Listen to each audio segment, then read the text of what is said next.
हम आगे बढ़ते हैं। सचिन पायलट ने दिल्ली में प्रेस कॉन्फ्रेंस की और संसद के विशेष सत्र बुलाने की मांग की। उन्होंने कहा कि ट्रंप का ऐलान चौंकाने वाला है और सचिन पायलट ने ये दिल्ली में प्रेस वार्ता के दौरान की और कहा कि संसद के विशेष सत्र को बुलाना चाहिए, सरकार को विपक्ष को विश्वास में लेना चाहिए। सीज फायर का उल्लंघन किया गया था और जब पहले सीज फायर किया गया और अब उसके बाद कुछ ही घंटों बाद सीज फायर का उल्लंघन पाकिस्तान के द्वारा कर दिया गया।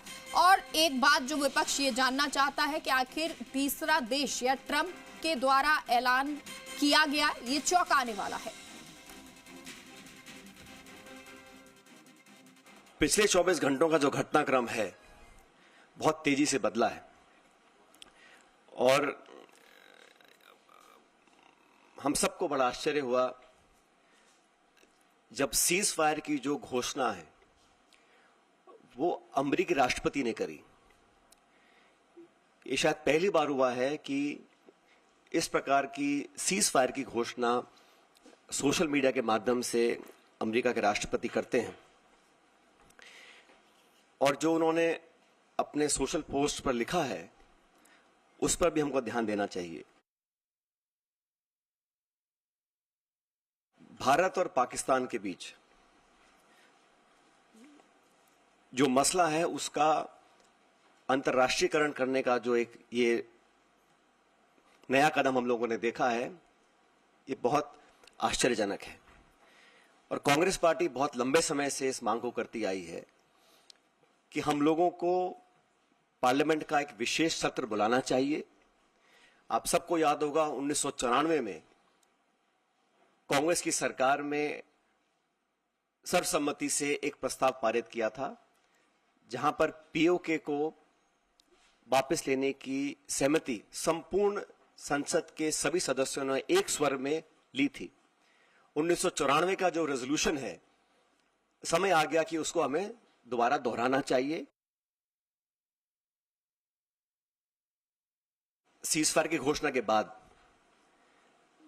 जो कल बॉर्डर पर लगातार वायलेशंस हुए, गोले दागे गए, ये उस विश्वसनीयता को खत्म करता है। अगर सीज फायर हुआ है, अनाउंस हुआ है, दोनों पक्षों ने डीजे मौज ने बात कर सीज फायर की घोषणा करी है, उसके तुरंत बाद रात भर जो खबरें हमें देखने को मिली हैं उसमें निरंतर वायलेशंस हुए हैं सीज फायर के। इसलिए मैं मानता हूं कि हम लोगों को एक ऑल पार्टी मीटिंग बुलानी चाहिए भारत सरकार को। सीज फायर की घोषणा के बाद जो कल बॉर्डर पर लगातार वायलेशंस हुए,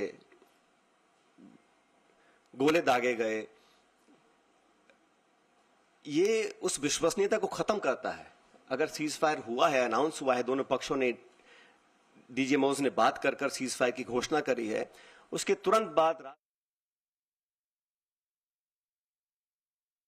अमेरिका का 2 दिन पहले कहना कि it is none of our business, उसके बाद secretary of state, vice president, US president सबसे पहले घोषणा करते हैं कि सीज फायर हो रहा है, उसके बाद पाकिस्तान और भारत भी सीज फायर का ऐलान करते हैं। ये जो मीडिएशन है इसको क्या भारत सरकार ने एक्सेप्ट किया है और किन कंडीशंस पे इस प्रकार की घोषणा अमेरिका ने करी है, ये बहुत बड़ा सवाल है। उसमें कश्मीर का जिक्र किया गया है।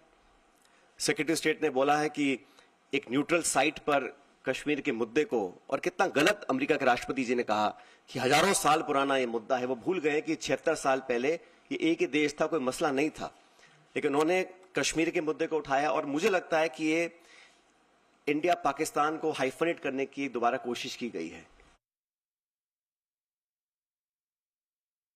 पहलगाम में जो आक्रमण हुआ है वो भारत की आत्मा पे आक्रमण है और इसका मुंहतोड़ जवाब देना अति आवश्यक है। सेना ने जो कदम उठाए उस पर हम सबको बड़ा गर्व है और जो आतंकी इलाकों पर, ठिकानों पर जो अटैक करा उसका हम सबको बहुत संतुष्टि इस बात की है कि हमारी भारत की सेना उस काम को कर पाई। लेकिन अनवेवरिंग अनप्रेसिडेंटेड सपोर्ट जो भारत सरकार को दिया, मैं समझता हूं कि हमारी जो मांग है उसको सरकार को सुनना चाहिए और एक विशेष सत्र पार्लियामेंट का बुलाना चाहिए। काफी चीजें उसमें डिस्कस होनी भी चाहिए और देश एकजुट है आतंकवाद के खिलाफ और पाकिस्तान के दुस्साहस के खिलाफ, ये संदेश पूरी दुनिया में जाना चाहिए।